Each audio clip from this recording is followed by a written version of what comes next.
সরকারকে কেন মনে করেন গুরুত্বপূর্ণ? ট্যাক্স আছে ব্যবহার দেখেন, বাংলাদেশের কথা আপনার কাছে মনে আছে আওয়ামী লীগের সময় যে খাওয়া কাদের ছিল বিএনপির না, না, এই লোক মিরাজউদ্দিন, এই লোক সেই জায়গায় দখল করতে চায়। have সাকিব ভাই, এই লোক respect, সেই have জায়গায় respect. দখল No, করতে no, no, চায়। এভাবে কথা বলতে পারেন। বেশিরভাগ লোক 90% খাওয়া কাদের হিসেবে সম্বোধন করে। বেয়াদবি একটা। মানে বয়স্ক, ওরা সম্মান দিতে জানে। আচ্ছা আচ্ছা আন্দোলনের ছেলে বালু ট্রাক তো সরাতে আপনি পারেন নাই, তো কেন আপনি ফজলুর রহমান সাহেব আজকে দর্শকের উপরে খেপে গেলেন বিএনপির নাম করে? বিএনপির একজন নেতা পরিচয় দিয়ে আপনি যখন বালু ট্রাকের প্রশ্ন করেছে একজন দর্শক, সেটাকে সহ্য করতে পারেন নাই, আপনি সাথে সাথে তাকে রাজাকার আল বদর বানিয়ে দিলেন। এটাই প্রমাণ করে আওয়ামী লীগ একই চরিত্র অবলম্বন করতো, আর আজকে আপনি করছেন এবং করার কারণে বিএনপিকে ক্ষতিগ্রস্ত করেছেন ফজলুর রহমান সাহেব। রাজাকার আল বদর আল শামস মানে যা তা মুখে আসছে এবং গালাগালিও করছেন আপনি, এবং একটা টাইমে আপনি উঠে দাঁড়ায় গেছেন। এটাই ইঙ্গিত বহন করে, খুব খারাপ ইঙ্গিত বহন করে। ওই যে বললাম 12টা বাজার ইঙ্গিত বহন করে, বিএনপির 12টা বাজতেছে, হয়তো আপনি বুঝতেছেন না। দর্শক, আজকের এই ভিডিওটি দেখলে আপনারা রীতিমতো অবাক হয়ে যাবেন।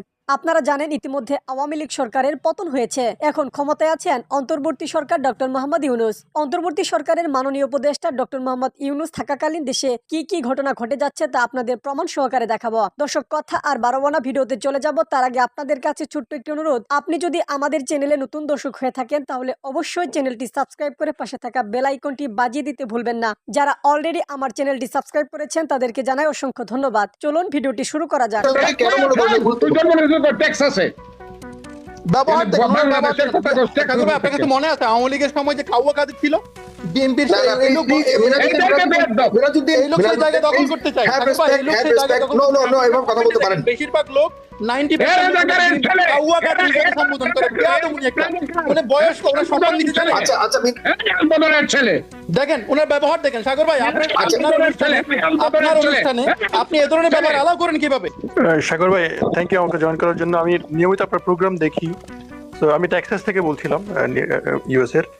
সো আমার কাছে মনে হচ্ছে আপনার পুরাতন যারা রাজনৈতিক দল তারা নতুনদের নেতৃত্ব মানতে পারতেছে না। ওনাদের যে ভাষা, যে ল্যাঙ্গুয়েজ, এটা তো অকৃতজ্ঞতার মতো। বিএনপি গত 16 বছর একটা বালু ট্রাক সরাইতে পারে নাই, আর এখন এরা এসে নির্বাচন করে। আপনার মনে আছে সাগর ভাই? সাগর ভাই, আপনি কথা দেখেন, মানতে পারতেছেন না, সমালোচনা সহ্য করতে পারে না। এদের ব্যবহার সম্মান দিতে জানে না।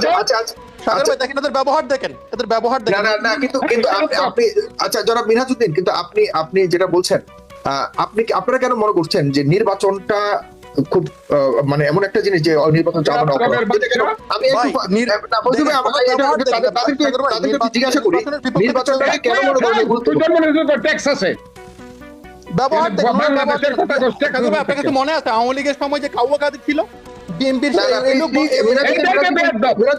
সেই জায়গায় দখল করতে চায়। সাকিব ভাই, এই লোক সেই জায়গায় দখল করতে চায়। এভাবে কথা বলতে পারেন। বেশিরভাগ লোক 90% খাওয়া কাদের হিসেবে সম্বোধন করে। বেয়াদবি একটা। মানে বয়স্ক, ওরা সম্মান দিতে জানে। আচ্ছা আচ্ছা আন্দোলনের ছেলে দেখেন ওনার ব্যবহার দেখেন। সাগর ভাই, আপনার অনুষ্ঠানে আপনি এ ধরনের ব্যবহার অ্যালাউ করেন কিভাবে? মানুষের ভাষা সহ্য করতে পারেন না। আচ্ছা মিরাজউদ্দিন আচ্ছা ঠিক আছে, আমি অবসর নিয়েছি, ঠিক আছে, আপনি যেটা করছেন শুনেছেন, কথা বলেছি আমি একবার। আচ্ছা ব্যবহার দেখেন, ওনাদের আচরণ আপনি পারেন নাই, তো কেন আপনি ফজলুর রহমান সাহেব আজকে দর্শকের উপরে খেপে গেলেন বিএনপির নাম করে? বিএনপির একজন নেতা পরিচয় দিয়ে আপনি যখন বালু ট্রাকের প্রশ্ন করেছে একজন দর্শক, সেটাকে সহ্য করতে পারেন নাই, আপনি সাথে সাথে তাকে রাজাকার আল বদর বানিয়ে দিলেন। এটাই প্রমাণ করে আওয়ামী লীগ একই চরিত্র অবলম্বন করতো, আর আজকে আপনি করছেন এবং করার কারণে বিএনপিকে ক্ষতিগ্রস্ত করেছেন ফজলুর রহমান সাহেব। একজন সাধারণ নাগরিক যে কোনো প্রশ্ন রাজনীতিবিদের কাছে করতে পারে, জানতে চাইতে পারে, আপনি সদুত্তর দিবেন, কিন্তু কোনো সাধারণ নাগরিকের প্রশ্নের উত্তর না দিয়ে তাদেরকে রাজাকার বানানো, আল বদর বানানো, আল শামস বানানো কিংবা জামাত শিবিরের ট্যাগ লাগানো, এটা সম্পূর্ণ রাজনৈতিক আদর্শ পরিপন্থী কাজ, এবং এটা করেই শেখ হাসিনার পতন হয়েছে। আর আপনারাও এই একই কাজ করে বিএনপির পতন ঘটানোর জন্য উঠে পড়ে লেগেছেন। আমার কাছে মনে হচ্ছে কারো না কোনো ষড়যন্ত্রের ফাঁদে পড়েছেন এবং কোনো ভিনদেশী কোনো একটা এজেন্সির হিসাবে কাজ করছেন। না হয় এ ধরনের আচরণ ফেস দ্য পিপলে আপনার মাধ্যমে হওয়াটা কোনোভাবে সমীচীন হয়নি। অ্যাডভোকেট ফজলুর রহমান সাহেব বাংলাদেশের একজন বিএনপি দলীয় রাজনীতিবিদ, যদিও তিনি এর আগে আওয়ামী লীগের রাজনীতির সাথে সম্পৃক্ত ছিলেন। বর্তমানে বিভিন্ন টক শোতে আলোচনায় তিনি আসছেন, কিন্তু তার আলোচনা এবং বক্তব্য শুনলে মনে হচ্ছে কোনো একটি পরিকল্পনা নিয়ে বিএনপিকে ক্ষতিগ্রস্ত করার জন্যই লোকটিকে কেউ না কেউ মাঠে নামিয়েছে।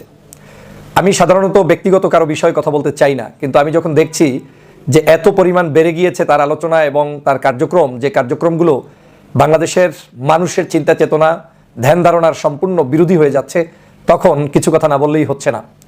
আপনারা জানেন গতকালকে ফেস দ্য পিপলে এক ভদ্রলোক বিদেশ থেকে প্রশ্ন করেছিলেন ফজলুর রহমান সাহেবকে, 15 বছরে বালুর ট্রাক সরাতে পারেনি বিএনপি, এই ধরনের একটি মন্তব্য তিনি করেছিলেন। কিন্তু সেই বালুর ট্রাকের 15 বছরের প্রশ্ন শোনার সাথে সাথে এবং তার আগেই তার এই বক্তব্যগুলো শুরুর মাঝখানেই তারা একে অপরের সাথে এমনভাবে কাদা ছড়াছড়িতে লিপ্ত হচ্ছিল, বিষয়টা দেখে আমার চরমভাবে খারাপ লেগেছে। আমি যখন দেখেছি একজন দর্শক তিনি তার জায়গা থেকে প্রশ্ন করবেন এবং সেই প্রশ্নটা শুধুমাত্র বালুর ট্রাক নয়, যে কোনো ইস্যুতে তিনি প্রশ্ন করতে পারেন। একজন রাজনীতিবিদের কাজ হচ্ছে সেই প্রশ্নগুলো সুন্দর মতো শুনে সেটার প্রতি উত্তর সুন্দরভাবে দেয়া, কিন্তু তাকে এমনভাবে সেখানে গালিগালাজ করা হলো, আলবদর, আল শামস, রাজাকার, তারপরে জামাত শিবির, তারপরে মানে কি বাকি রাখে নাই। মানে শেখ হাসিনা যে ভাষায় বলতেন কিংবা আওয়ামী লীগের কোনো নেতাকর্মী যে ভাষায় বলতেন, ঠিক একই ভাষার চাইতে আরও 10 গুণ বেশি ভাষা ব্যবহার করে সেই ব্যক্তিকে ফেস দ্য পিপলে ওই ভদ্রলোক জনাব অ্যাডভোকেট, এই যার কথা এখন আমি বললাম ফজলুর রহমান সাহেব, তিনি তাদেরকে প্রতি উত্তর দিলেন এবং তাকে সেখানে হেনস্থা করলেন এবং তিনি এক প্রকার সেখান থেকে উঠে পালিয়ে যেতে চাইলেন, যে কোনোভাবেই তিনি টকশো আর করবেন না, তিনি চলে যাবেন। দাঁড়িয়ে গেলেন, ক্যামেরা অফ করলেন, আবার বসানোর চেষ্টা করা হলো, তাকে বসিয়েছে যে কোনো মূল্যে ফেস দ্য পিপলের সাগর ভাই। আমি ভিডিওটা দেখে অবাক হয়েছি, কারণ আমার কাছে মনে হয়েছে দেশনেত্রী বেগম খালেদা জিয়া নয়, শুধু শহীদ রাষ্ট্রপতি জিয়াউর রহমানকে যারা গালিগালাজ করেছে পর্যন্ত এবং সেটার প্রতি উত্তরে কোনো একজন ব্যক্তি মামলা পর্যন্ত করেছে, সেই মামলা থেকে পর্যন্ত তারেক রহমানের নির্দেশনা হচ্ছে এই যে ওই ব্যক্তিকে মামলা থেকে উঠিয়ে দিতে হবে, জেল থেকে মুক্ত করতে হবে। এত ভালো না যে দলকে ভালোবাসতে গিয়ে আপনি জিয়াউর রহমানকে কি বলেছে না বলেছে সেই কারণে তাকে জেলে নিতে হবে। এই স্বাধীনতা আপনাকে কেউ দেয় নাই, বিএনপি পরিবার দেয়নি বলে আমার কাছে এখন পর্যন্ত বিশ্বাস। এই বিশ্বাস কতদিন থাকবে আমি জানি না, কিন্তু কেউ এই অপকর্ম করে দলটার অবস্থা এমন 12টা বাজাচ্ছে যে দলটাই এখন জাতির কাছে প্রশ্নবিদ্ধ হচ্ছে, প্রতিনিয়ত হচ্ছে, প্রতি ঘন্টায় হচ্ছে, প্রতি সেকেন্ডে হচ্ছে। এই দল এখন পর্যন্ত বাংলাদেশের যতগুলো দুর্নীতি, দুষ্কৃতি, অন্যায়, অবিচার যারাই করেছে, আমার জানা মতে এই 5ই আগস্টের পরবর্তী সময় তাদের প্রত্যেককে বহিষ্কার পর্যন্ত করা হচ্ছে, আস্ফালন দিয়ে কাউকে রাখা হচ্ছে না। কিন্তু কি কারণে আজকের এই ধরনের ব্যক্তিরা বক্তব্য দিয়ে চলেছেন এবং সেটা জনগণের কাছে আজকের খারাপ দৃষ্টিকটু হচ্ছে, তারপরেও তারা বক্তব্য দেওয়ার সুযোগ পায়, আমি এটা জানি না কি কারণে হচ্ছে, কারা করাচ্ছে এবং তাদের পিছনে দিলেন এরদোয়ান আর ডক্টর ইউনূস মিলে। শুধু এরদোয়ান আর ডক্টর ইউনূস মিলেন নাই, এরদোয়ান মিলেছেন পাকিস্তানের সাথে, মিলেছেন মালদ্বীপের মতো দেশের সাথে। প্রিয় দর্শক, পাশে থাকা বাচ্চারা আর বাচ্চা নেই, এখন বাচ্চারা বড় হয়ে গিয়েছে, মালদ্বীপ বড় হয়ে গিয়েছে, পাকিস্তান বড় হয়ে গিয়েছে, বাংলাদেশ বড় হয়ে গিয়েছে। চতুর্দিক থেকে ভারতকে ঘিরে ধরেছে এরদোয়ানের দেওয়া ড্রোনের মাধ্যমে। বাংলাদেশের 3 দিকে, ভারতের 3 দিকে বাংলাদেশ এবং পাকিস্তান, মালদ্বীপ মিলে বেষ্টন করেছে তুরস্ক থেকে আসা অত্যাধুনিক ড্রোন, যেই ড্রোনটি আমেরিকা, ইউরোপ সহ অন্য কোনো দেশের হাতে নাই। এরই মাঝে বাংলাদেশকে এখন আতঙ্কিত দেশ হিসাবে তাদের নাকি জ্যোতিষীরাও খুব বড় মাপের দুঃসংবাদ দিয়েছে ভারত সরকারকে। ভারত যেহেতু জ্যোতিষী বিশ্বাস করে, সেই জ্যোতিষীদের ভবিষ্যৎবাণীতে আসছে ভারত খান হবে বাংলাদেশ, পাকিস্তানের মতো দেশের হাতে। প্রিয় দর্শক, আমরা আন্তর্জাতিক এই খবরটি কেন আপনাদের সামনে তুলে ধরেছি? আমরা আন্তর্জাতিক খবরটির ভিতরে বাংলাদেশের অন্যতম বর্তমান প্রধান উপদেষ্টা ডক্টর মোহাম্মদ ইউনূস রাষ্ট্রীয় ক্ষমতায় আছেন, যিনি নাকি সামাল দিতে পারবেন আন্তর্জাতিক অঙ্গনকে। যদি এই রাষ্ট্রীয় ক্ষমতা গণতান্ত্রিক উপায়ে বাংলাদেশের অন্য কোনো রাজনৈতিক দল থাকতো, তাহলে এই ক্ষমতা, এই পাওয়ার বা এই শক্তি ভারতের সাথে বাংলাদেশ কখনো অতীতে দেখাতে পারেননি, ভবিষ্যতে দেখাতে পারবেন কিনা সেটা দেখার বিষয়। প্রিয় দর্শক, এখন বলা হচ্ছে যে এরদোয়ানের কাছ থেকে শক্তিশালী ড্রোন এনে ডক্টর মোহাম্মদ ইউনূস ভারতকে আতঙ্কের মধ্যে ফেলে দিয়েছে। এরই মাঝে আমরা ডক্টর মোহাম্মদ ইউনূসের কাছ থেকে আমরা জানতে পারলাম যে তিনি মালদ্বীপ এবং ভুটানের সাথে সরাসরি বাণিজ্য করবেন, সরাসরি খাবার দাবার, যাত্রীবাহী গাড়ি সবকিছু চলাচলের ব্যবস্থা করবেন, নতুবা ভারতকে আন্তর্জাতিক অপরাধী হিসাবে চিহ্নিত করবেন। কারণ পার্শ্ববর্তী দেশগুলোর উপর দিয়ে ভারতের ট্রেন যদি বাংলাদেশের উপর দিয়ে, ভারতের গাড়ি যদি বাংলাদেশের উপর দিয়ে তার অন্য 7 সিস্টারে যেতে পারে, বাংলাদেশের মালামাল নিয়ে কেন মালদ্বীপ, ভুটান, নেপাল, পাকিস্তান, শ্রীলঙ্কা যেই কোনো দেশে যেতে পারবে না? আমরা সেই রাস্তা আমরা মায়ানমার উপর দিয়ে চায়নাতে সরাসরি ব্যবসার ব্যবস্থা করব এই ডক্টর মোহাম্মদ ইউনূসের এই শক্তিশালী সুপুরুষটির মাধ্যমে। দর্শক, ইন্টারেস্টিং একটা খবর, সেটা হচ্ছে জাতীয় পার্টির ইফতারে যায়নি অভ্যুত্থানের দলগুলো, ছিলেন ভারতের হাইকমিশনার। কেন আলাদাভাবে ভারতীয় হাইকমিশনারের নামটা নিয়ে আসলো বুঝতে পারছি না। এখানে পশ্চিমা দেশের বেশ কিছু দেশের রাষ্ট্রদূত অথবা প্রতিনিধি অংশ নিয়েছে। গুরুত্বপূর্ণ যেটা ছিল যে গণঅভ্যুত্থানের অংশ নেওয়া যে রাজনৈতিক দলগুলো, বিএনপি, জামাত ইসলাম সহ বাম গণতান্ত্রিক জোট, কেউই তাদের ইফতারে অংশ নেয়নি। অথচ দেখেন 1 বছর আগে তাদের যে ইফতার অনুষ্ঠান ছিল সেখানে কিন্তু বিএনপি, জামাত সহ সব রাজনৈতিক দল অংশ নিয়েছিল। কিন্তু কেন? 1 বছরের ব্যবধানে বিবর্তন।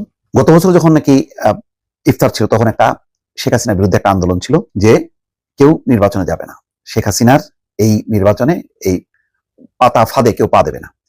তো এরকম জাতীয় পার্টিও তখন সেরকম একটি ধারায় ছিল। তাদের সঙ্গে কোনো কোনো মার্কিন যুক্তরাষ্ট্রের দূত বৈঠক করছে, ইউরোপ কথা বলছে, তারাও বলছে যে না, অসম্ভব, এই ধরনের সবার অংশগ্রহণ ছাড়া নির্বাচন হবে না। সবার অংশগ্রহণ মানে এটা পরিষ্কার যে বিএনপিকে থাকতে হবে, বিএনপি ছাড়াই নির্বাচন জমবে না, এবং জমেও নি। কিন্তু জাতীয় পার্টি ন্যাক্কারজনক কাজটা করলো পরবর্তীতে, যেখানে একটা এমন সব বক্তব্য তারা দিচ্ছিল, সবাই মনে করছিল যে এবার বোধহয় নির্বাচনের একতরফা নির্বাচনে জাতীয় পার্টিও যদি অংশ না নেয়, নির্বাচনটা একেবারে পুরোপুরি খেলো হয়ে যাবে, একেবারে ফেক হয়ে যাবে। কিন্তু সেই জাতীয় পার্টি মানে সেই তো একই, তার যে রোগ, সেই রোগ থেকে সে মুক্তি পায়নি। অর্থাৎ অল দ্য টাইম ভাব দেখাবে, তারপর দর কষাকষি করবে, কিছু আসন পাবে, নির্বাচনে যাবে। সেই ধারায় তারা চলে গেল এবং ফলাফল খুব ন্যাক্কারজনক ছিল। 12-13টা না 14টা এরকম আসন পাইলো। জিএম কাদের চলে আসলো, তার বউ আসতে পারলো না, আরো অনেকে গুরুত্বপূর্ণ নেতা আসতে পারেনি এবং অনেক গুরুত্বপূর্ণ নেতা নমিনেশনও পায়নি। মানে আওয়ামী লীগ এমন খেলা খেললো, তারপরেও নির্লজ্জের মতন তারা পার্লামেন্টে চলে গেল। তো এইরকম একটি দল, এবং গণঅভ্যুত্থান যখন নাকি চাঙ্গা হচ্ছে, সব রাজনৈতিক দল ভিতরে ভিতরে যখন নাকি প্রস্তুতি নিচ্ছে, হয়তো আনুষ্ঠানিক ঘোষণা দেয়নি, সবার অংশগ্রহণ ছিল, কিন্তু জাতীয় পার্টির সেই কোনো ভয়েস ছিল না। তারা সেই আমিরামি নির্বাচনে অংশ নিল, তারপরে পার্লামেন্টে গেল, গণঅভ্যুত্থান যখন হলো তখনও তার সাথে ছিল না। যেই কারণে আজকে ডক্টর মোহাম্মদ ইউনূসের এই যে সংস্কার নির্বাচন, কোনো কিছুতে প্রথম শপথ অনুষ্ঠানে গেছে, তারপরে যখন নাকি ছাত্রদের পক্ষ থেকে আপত্তি তোলা হয়েছে, তখন থেকে আর ডাক পাচ্ছে না জাতীয় পার্টি, তাদেরকে পুরোপুরি বর্জন করেছে, বয়কট করেছে। অর্থাৎ জাতীয় পার্টিকে কোনোভাবেই প্রশ্রয় দেওয়া হবে না। তাদেরকে ওই গণঅভ্যুত্থানে যেই শত্রু ছিল আওয়ামী লীগ, তাদের সহযোগী হিসেবে বিবেচনা করছে গণঅভ্যুত্থানের সঙ্গে জড়িত রাজনৈতিক দলগুলো। 5 তারা হোটেলে এই ইফতার আয়োজন করা হয়। বলছেন যে এমন বিভাজন দেখছি যা সমাজকে ক্ষতবিক্ষত করছে। আমরা যে বাংলাদেশকে চিনি ও ভালোবাসি, সেখানে এমন ঘটনা অনভিপ্রেত। অবশ্যই ঐক্যের পথ নতুন করে আবিষ্কার করতে হবে। এখন তারা মানে রাস্তা খুঁজতেছে বাঁচার, যে মানে ক্ষমতায় কারা যাবে তার সাথে কিভাবে আপোষ করা যায়। 2023 সালের রমজানের 10 বছর পর জাপার ইফতারে অংশ নিয়েছিল। দেখেন, তার আগে কিন্তু জাতীয় পার্টি অংশ নিত না, ওই যে তাদের এই দালালির কারণে। তারপরে তারা কিন্তু 23 সালে তারা 10 বছর পর ইফতারে অংশ নিয়েছিল। কিন্তু তারপরেও জাতীয় পার্টি তো জাতীয় পার্টি, সে তার হিসাব নিকাশ করে টাকা পয়সা আসন এই সমস্ত ভাগাভাগির মধ্যে চলে গেল। পরে এবারের ইফতারে শেখ হাসিনার পতন ঘটনার অভ্যুত্থানে অংশ নেওয়া বিএনপি, জামাত ইসলামী আন্দোলন সহ কোনো দল যায়নি। তবে অংশ নিয়েছেন ওই যে যার মানে 2 নৌকায় পা রাখা, কৃষক শ্রমিক জনতা লীগের সভাপতি আব্দুল কাদের সিদ্দিকী বীরুত্তম, বিকল্পধারা মহাসচিব মেজর আব্দুল মান্নান, অর্থাৎ ওই যে বদরুদ্দোজা চৌধুরীর দল, গণফোরামের সাধারণ সম্পাদক সুব্রত চৌধুরী। এটা একটু আশ্চর্য হলাম যে গণফোরাম কিভাবে গেল। জাসদ ইনু যুগ্ম সম্পাদক মোহাম্মদ মহসিন, জাসদ ইনু যাবে স্বাভাবিক, ইসলামী ঐক্যজোটের যুগ্ম মহাসচিব মাহমুদুল হক হাফিজজি প্রমুখ। এটাও আমার কাছে একটু অবাক লাগলো যে ইসলামী দলগুলো, 2টা রাজনৈতিক দলের অংশগ্রহণটাই একটু ব্যতিক্রম। এছাড়া বাকি মানে মূল দলগুলো এবং গণঅভ্যুত্থানের চেতনায় বিশ্বাসী বাম গণতান্ত্রিক জোটও সেখানে যায়নি।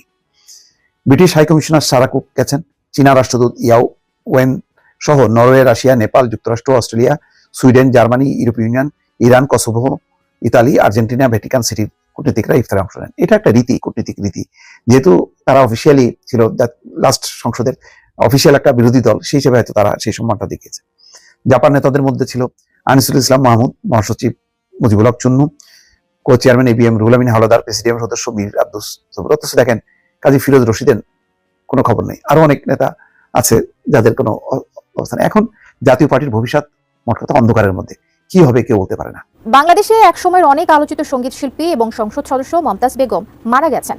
এমনই একটি দুঃখজনক সংবাদ সামাজিক বিভিন্ন মাধ্যমে ছড়িয়ে পড়েছে, যেখানে দাবি দুবাই সড়ক দুর্ঘটনার কবলে পড়েই জনপ্রিয় এই সঙ্গীত শিল্পীর শেষ নিঃশ্বাস ত্যাগ করেছেন। কিন্তু এই সংবাদের সত্যতা কতটুকু, কি বলছে ফ্যাক্ট চেক, বিস্তারিত জানাচ্ছেন ইশতিয়াক হোসেন।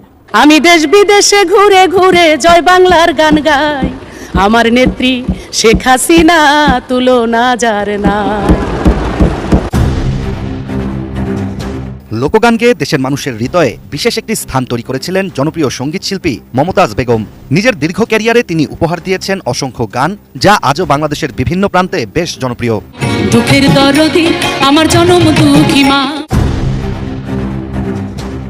মমতাজ শুধু সঙ্গীত চর্চাতেই থেমে যাননি, সঙ্গীতের পাশাপাশি নিজের ক্যারিয়ারে যুক্ত হয়েছিলেন বাংলাদেশের রাজনীতিতেও। আলোচিত এই সঙ্গীত শিল্পী যোগ দিয়েছিলেন বর্তমানে ক্ষমতাচ্যুত বাংলাদেশের রাজনৈতিক দল আওয়ামী লীগেও। পরবর্তীতে দলের মনোনয়ন পেয়ে সরাসরি নির্বাচনে অংশগ্রহণ করে সংসদ সদস্য হিসেবে নির্বাচিত হয়েছিলেন তিনি। সম্প্রতি আওয়ামী লীগ সরকারের পতনের সাথে সাথে মমতাজ বেগমের দেখাও মিলছে না। প্রায় 7 মাস তিনি কোনো গানের অনুষ্ঠানে উপস্থিত হচ্ছেন না। সঙ্গীতাঙ্গনে তার অনুপস্থিতি বেশ আলোচনার সৃষ্টি করেছে। এমন অবস্থায় হঠাৎই সামাজিক যোগাযোগ মাধ্যমে ছড়িয়ে পড়েছে তার মৃত্যুর সংবাদ, যা নিয়ে শুরু হয়েছে নতুন করে আলোচনা। সামাজিক যোগাযোগ মাধ্যমের একটি গ্রুপে গোপন পরিচয়ে একজন মমতাজ বেগমের মৃত্যুর খবর প্রকাশ করেন। সেখানে উল্লেখ করা হয়, দুবাইয়ে এক মারাত্মক গাড়ি দুর্ঘটনায় কণ্ঠশিল্পী মমতাজ বেগম শেষ নিঃশ্বাস ত্যাগ করেছেন। এছাড়া পোস্টটির কমেন্টে একটি ভিডিও লিংক দেওয়ার কথাও বলা হয়। এই ধরনের শোক সংবাদ দ্রুত ছড়িয়ে পড়লেও এর সত্যতা নিয়ে প্রশ্ন ওঠে। তাই সংবাদটির সত্যতা যাচাইয়ের জন্য বাংলাদেশের তথ্য যাচাইকারী প্রতিষ্ঠান রিউমার স্ক্যানার অনুসন্ধানে নামে। দর্শক, সম্পূর্ণ ভিডিওটি দেখলেন, আশা করি বিষয়টি বুঝতে পেরেছেন। এই নিয়ে আপনার গুরুত্বপূর্ণ মন্তব্যটি অবশ্যই কমেন্ট বক্সে জানিয়ে দিবেন। ধন্যবাদ।